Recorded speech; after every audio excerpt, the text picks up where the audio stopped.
أعوذ بالله من الشيطان الرجيم بسم الله الرحمن الرحيم ومن يعمل مثقال ذرة خيرا يره ومن يعمل مثقال ذرة شرا يره صدق الله العظيم আজকে save Islamic Bangladesh ইসলাম তবের কর্তৃক আয়োজিত বিরাট জনসভার সম্মানিত সভাপতি, উপস্থিত ওলামায়ে কেরাম, সুধীমণ্ডলী, সাংবাদিক ভাইরা, আসসালামু আলাইকুম ওয়া রাহমাতুল্লাহি ওয়া বারাকাতুহু।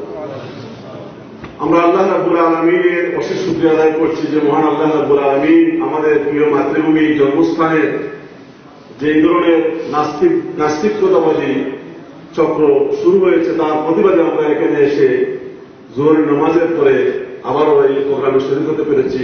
আল্লাহ রাব্বুল আলামিনের শুকরিয়া আদায় করছি, আমরা করছি আলহামদুলিল্লাহ। ভাইরা আমার, বাংলাদেশে যে নাস্তিকতাবাদী শুরু হয়েছে সেটি একটি বিরাট চক্রান্ত, একটি ষড়যন্ত্রের অংশ, এবং সেই ষড়যন্ত্র শুরু হয়েছে অনেক আগের থেকে। আমরা ঘুমিয়েছিলাম, আমরা জানি না সেই ষড়যন্ত্র শুরু হয়েছে। এই যারা আজকে শাহবাগী যারা আছে তারাই শুরু করেছে আজ থেকে বিগত 6-7 বছর আগের থেকে। তাদের ওয়েবসাইটে গেলে দেখা যায় অনেক আগের থেকে তা শুরু করেছে, কিন্তু বাংলাদেশের মানুষকে ঘুমে রেখে তারা এই চক্রান্ত শুরু করেছিল। আপনারা জানেন আমাদের বাংলাদেশের নয়নমণি প্রাণপ্রিয় মাওলানা দেলোয়ার হোসেন সাঈদী সাহেব, তাকে জেলে পুরে একটি অন্যায়ভাবে তার একটি ফাঁসির রায় দেওয়া হয়েছে, এবং এই ফাঁসির রায়টি দেওয়া হয়েছে এমন একটি নিকৃষ্টতম রায়, যে রায় বাংলাদেশের জমিনে এই 42 বছরের মধ্যে এমন কোন নিকৃষ্টতম রায় এর আগে কখনো হয় নাই, ঠিক কিনা? এই রায় প্রমাণ করে যে এই ধরনের নাস্তিকতাবাদীদেরকে কিভাবে জাগ্রত করা হচ্ছে, এদেরকে কিভাবে ক্ষমতায় আনার চেষ্টা করা হচ্ছে, তার এদেরকে আনতে হলে কি করতে হবে? এই ধরনের বড় বড় আলেমদেরকে প্রথমে জুড়িয়ে দিতে হবে, সত্য কিনা? মাওলানা দেলোয়ার হোসেন সাঈদী সাহেবকে দেলুয়া জাকাত, দেল্লা জাকাত, দেলোয়ার শিকদার বলা হচ্ছে। মাওলানা দেলোয়ার হোসেন সাঈদী সাহেব দেলোয়ার শিকদারও নয়, দেলুয়া জাকাতও নয়, তিনি সাঈদী ছিলেন প্রথম থেকে, সেটা প্রমাণিত হয়েছে। সেটির প্রমাণগুলো সেই কোর্টে দেওয়া হয়েছে।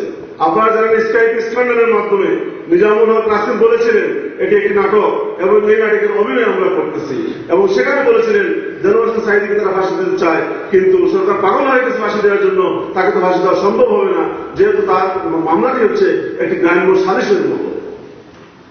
ব্যাপারটি হচ্ছে দেলোয়ার হোসেন শিকদার এবং দেলুয়া জাকাত ছিল একটি লোক, এবং তাকে সংগ্রামের পর করে তাকে হত্যা করা হয়েছে, মুক্তিযুদ্ধের হাতে তাকে নিহত হয়েছে, এবং সেই কেসটি দেলোয়ার হোসেন সাঈদীর নামে এনে দেওয়া হয়েছে।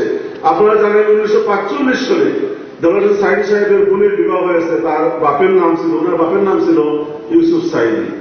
1957 সালে তিনি দাখিল মাদ্রাসায় দাখিল পরীক্ষা দিয়েছেন, সেখানে দেলোয়ার হোসেন সাঈদীর পিতা ইউসুফ সাঈদী, মাওলানা ইউসুফ সাঈদী।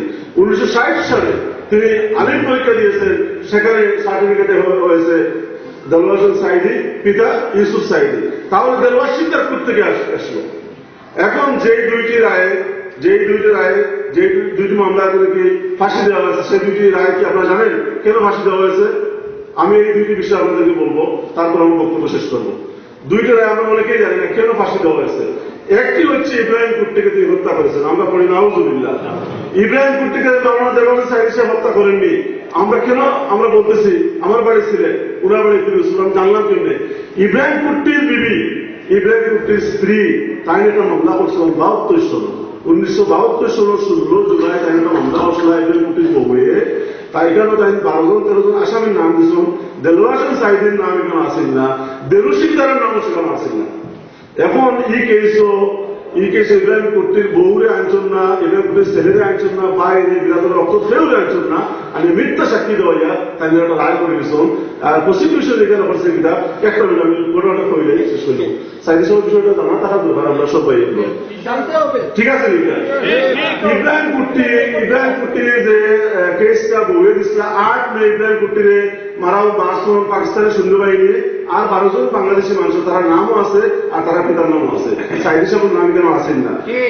ইব্রাহিম কুট্টির এই কেসটারে প্রসিকিউশন করছেন পিতা, বর্তমান সরকারের করছেন পিতা, তাই তার প্রসিকিউশন সাজাইয়া কথা বলছেন 1 অক্টোবর ইব্রাহিম কুটিরে মারা হয়েছে বউয়ে বলছেন 42 বছর আগে তাই কেস দিয়েছেন যে 8 মে আমার জামাইরে মারছেন আর তাদের কেস দিয়েছেন 1 অক্টোবর 1972 সাল তো কিতাবে রহমান সন্তান দিলেন ইব্রাহিম কুটির সেগুলো একজন সাক্ষী আমি ফাঁসি রায় দিলাইছেন একটা দিলা দিতে আরো একটা ফাঁসি রায় দিলাম বিশাবাড়িতে হত্যা করছেন বিশাবাড়িতে হত্যা করছেন বিশাবাড়ির বাইরে সাক্ষী দিবা লাগি তাদের হয়তো সাক্ষী দিবা লাগি 1.5 মাস শিকাইছেন সাক্ষী শিকানির বাদে এবারটা তোমার সাক্ষী লিখছে কিলা সাক্ষী দিত গিয়া কিলা দেব মনোনাগুলো কিলা কিতা হইতো তার দিনের মাঝে তার বিবেকের কারণে হিন্দু মানুষের লোক তার হিন্দু আমি একটা তার ইমান আছে ওই ইমানের কারণে হে হয়েছে না এই সাক্ষী আমি দিতে পারতাম না ইলা হয়েছে সাক্ষী দিতে পারতাম না কারণ আমার বাইরে পাকিস্তানি ওকে মারছে আমি এখানে বলতাম সাইন্স হিসেবে মারছ হে বলছে কিতা